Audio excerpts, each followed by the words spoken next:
Hi, my name's Stephen Tepetto, and today I'm going to be talking to you about my Wall Street Journal article, which is IBM to acquire Red Hat for $33 billion.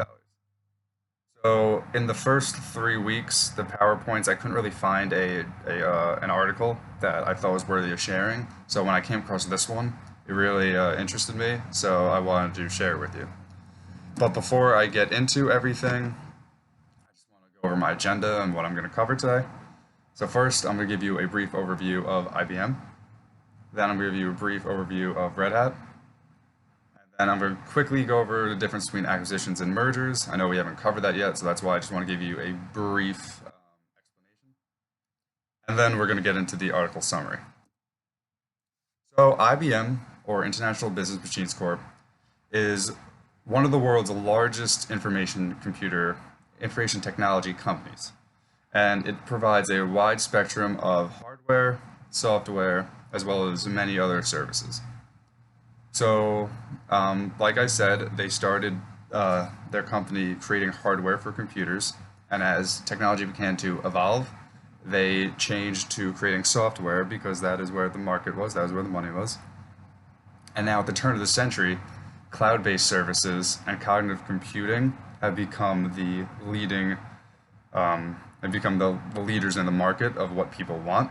And now they've tried to transition into this. And you can see this with the creation of IBM Watson. This is a supercomputer that answers questions that us would put in. So it uses AI to perform a cognitive computing and data analysis. Cognitive computing is basically having the computer think like a human when answering these questions. So in recent years, the company has not done well at all. So they went through 18 straight quarters of revenue decline as they were trying to transition from creating largely software to a cloud-based service. And this is the main reason they wanted to buy or acquire Red Hat. So now, what is Red Hat? It is a multinational software company that is engaged in providing open source software products to the enterprise community, or the business community, or anyone actually. So what is open source software? This is a software with a source code that anyone can inspect, modify, and enhance. So programmers who have access to a computer's source code can now improve the program by changing its features or fixing it to work the exact way they want.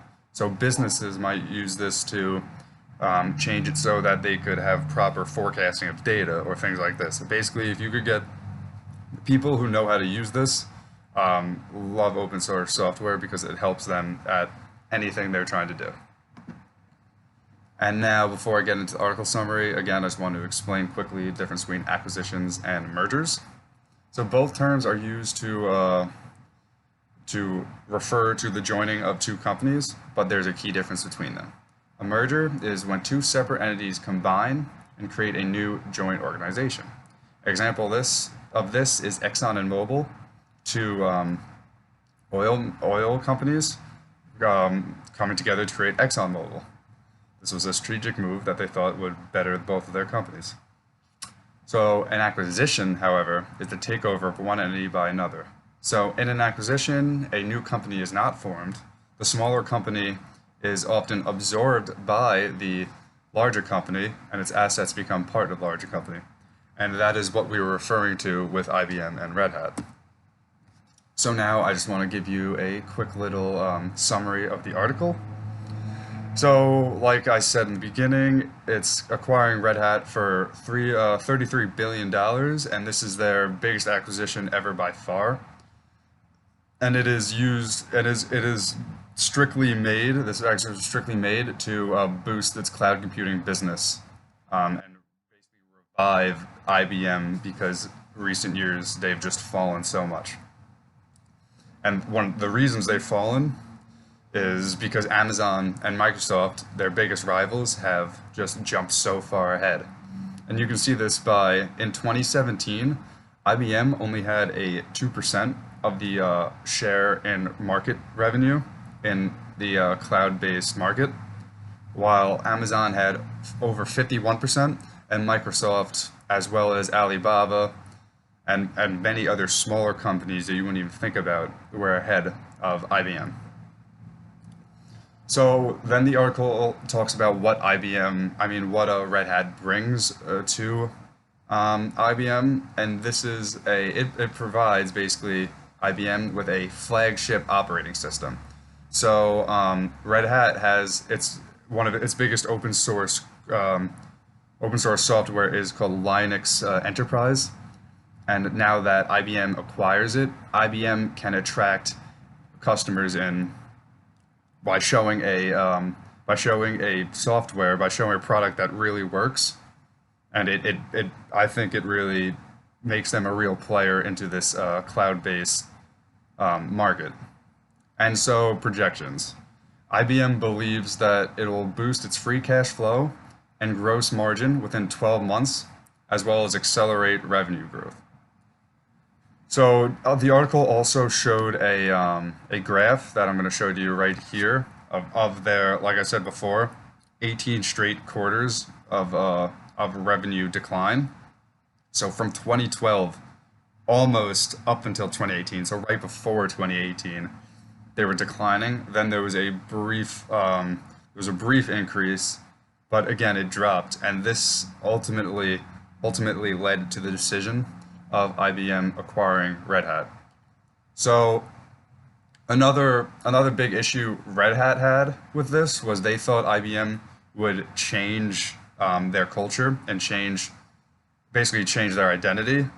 But then two things happened. Red Hat realized that with IBM's market power and their name itself, they could just boost their sales and they could reach a wider range of consumers. And also IBM promised to not change the culture of Red Hat. So when they merge, well, not merge when they acquire them, but when they take in the Red Hat resources, they're going to let them go on as they would have normally. So now, quickly, just before I end it, I just have two questions for the class for the discussions. So what are your thoughts about this merger or acquisition, actually? Do you think it was a good thing? Do you think it was a bad thing? And explain why. And then the second one. So with the increase in cloud services lately, is IBM too late? Do you think they went into this too late? Do you think they have a chance of catching up to their rivals, or they should have focused on what they were doing strongly before? All right, thank you.